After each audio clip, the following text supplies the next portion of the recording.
Hello दोस्तों, सभी को नमस्कार दोस्तों। आशा करता हूँ आप सभी अच्छे होंगे दोस्तों। और पिछले लेक्चर में हम दोस्तों देख रहे थे मई 2022 महीने का विजन आईएएस मंथली मैगजीन का टॉपिक, जिसमें हम संक्षिप्त सुर्खियाँ कवर कर रहे थे दोस्तों।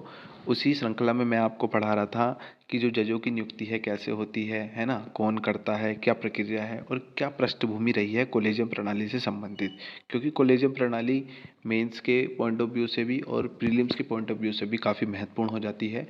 तो उस लेक्चर को जिसने ना देखा हो कृपया करके मेरा पहला लेक्चर ज़रूर देखें दोस्तों। तो हम आगे चलते हैं दोस्तों। हम क्या पढ़ने जा रहे थे? तो हम पढ़ रहे थे दोस्तों मई 2022 की संक्षिप्त सुर्खियाँ, जो एक विजन आईएएस हमारा इंस्टीट्यूट है उसकी फ्री में अवेलेबल होती है गूगल पर मंथली मैगजीन। उसी में ही एक हमने मेजर टॉपिक कवर किया है जो 7वीं अनुसूची में सुधार से संबंधित है। उसके बाद संक्षिप्त सुर्खियों की श्रृंखला में लेकर आ रहा हूँ आपके लिए। ये बिल्कुल फ्री है दोस्तों, यूट्यूब पर है ना। तो पहला टॉपिक मैंने आपको करा दिया है कि जो उच्चतम न्यायालय है वो अपनी पूर्ण क्षमता के साथ 34 न्यायाधीशों के साथ कार्यरत करेगा। उसी में मैंने आपको बताया था कि जजों की नियुक्ति कैसे होती है, कोलिजियम प्रणाली क्या है, पूरी प्रक्रिया क्या है। उसी का आज हम दूसरा टॉपिक देखने जा रहे हैं, किसका? संक्षिप्त सुर्खियों का, है ना। तो हम देखते हैं दूसरा टॉपिक क्या है हमारा दोस्तों। तो दूसरे टॉपिक की ओर मैं आपको लेकर चलता हूँ, है ना। तो दोस्तों हमारा दूसरा टॉपिक जो है राष्ट्रपति चुनाव से संबंधित है। यानी कि जो राष्ट्रपति चुनाव हुआ है, प्रेसिडेंशियल पोल हुआ है 2022 में, उसमें क्या एक संक्षिप्त सुर्खियों में टॉपिक था कि जम्मू और कश्मीर में विधानसभा, है ना, कि जम्मू और कश्मीर में, ये लिखा है जम्मू और कश्मीर में, सॉरी दोस्तों, कि जम्मू और कश्मीर में जो विधानसभा है ना, तो विधानसभा नहीं है। हम जानते हैं विधानसभा नहीं होने के कारण जो सांसद का मूल्य है राष्ट्रपति चुनाव के भीतर, वो क्या हो गया है, वो 708 से घटकर 700 हो जाने की संभावना है दोस्तों। तो सबसे पहले आपको पता नहीं होगा कि राष्ट्रपति चुनाव कैसे होता है, उसकी प्रक्रिया क्या होती है, वो मैं आपको बता देता हूँ, है ना दोस्तों। तो देखिए, एक राष्ट्रपति होता है हमारे यहाँ जो राष्ट्र का प्रमुख होता है।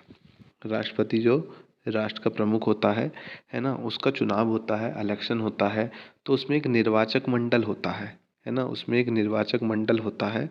आपको ये भी पता होगा कि राष्ट्रपति के चुनाव में जो संसद है हमारी, लोकसभा, ठीक है, लोस, और राज्यसभा, तो राज्यसभा, इन दोनों के जो इलेक्टेड मेंबर होते हैं यानी निर्वाचित सदस्य होते हैं, वही भाग लेते हैं।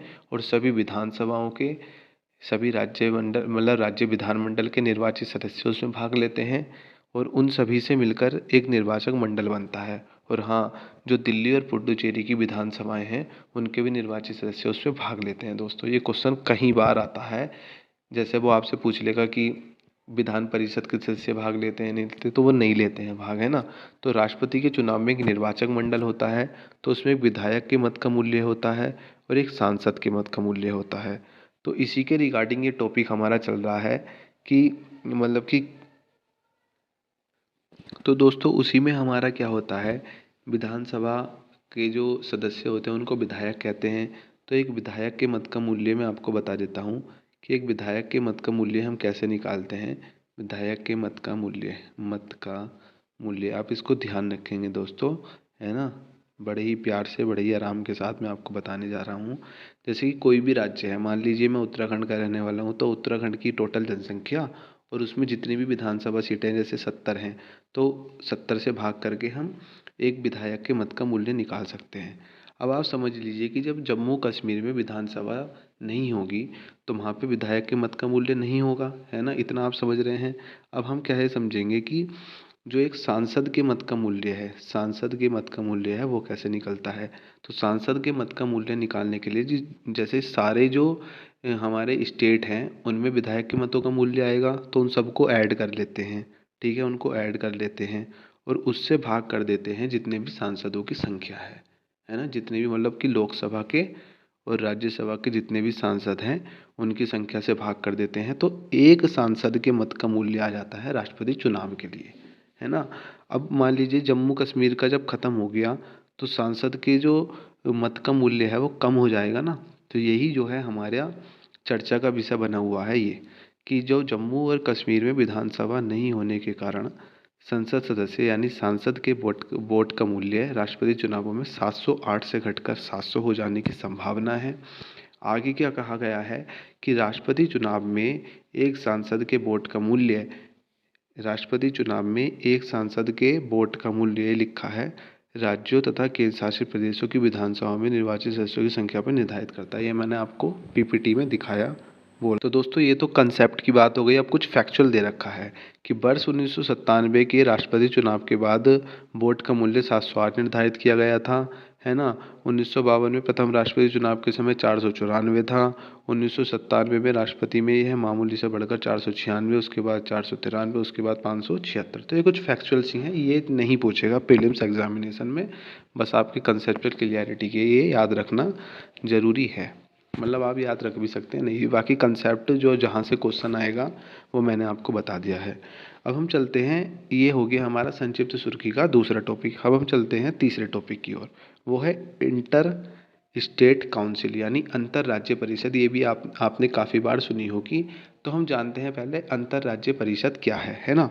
तो अंतर राज्य परिषद क्या है कि हाल ही में, तो दोस्तों अंतर राज्य परिषद जो है ये यहाँ पे लिखा है चौथी लाइन में कि ISC एक अंतर राज्य केंद्र राज्य है ना, यानी कि जो ISC है वो अंतर राज्य मतलब राज्यों और राज्यों के बीच में, जैसे मान लीजिए यूपी के और यूके के बीच में, उत्तराखंड और उत्तर प्रदेश के बीच में, या केंद्र राज्य के बीच में जैसे मोदी सरकार या किसी और सरकार, केरल की जो सरकार है उसके बीच में, या जैसे मोदी सरकार और केजरीवाल यानी कि केंद्र सरकार और केंद्र शासित प्रदेशों के बीच में, इनसे भी जुड़े जो भी मुद्दे हैं उनके संबंध में सिफारिश करती है।